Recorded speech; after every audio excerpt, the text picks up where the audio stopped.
Asylum এর ক্ষেত্রে যারা 5 ইয়ার্সের আপনার রেফিউজি লিভ টু রিমেইনটা পায়, তাদের অনেকেরই ধারণা ছিল যে এই যে 5 বছরের ক্ষেত্রে আমাদের হয়তো 10 বছর ওয়েট করতে হবে সেটেলমেন্টের জন্য।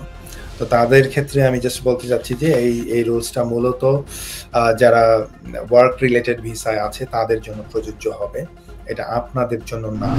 যারা অলরেডি এই দেশে রয়েছেন 5 ইয়ার্স রুটে, তাদের ক্ষেত্রে কিন্তু এই পরিবর্তনটা আসবে না।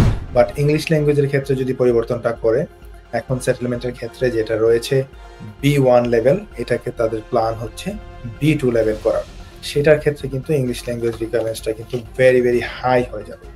এটা অনেক ক্ষেত্রে স্পাউসরা হয়তো এটা করতে পারবে না, এটা একটা টাফ।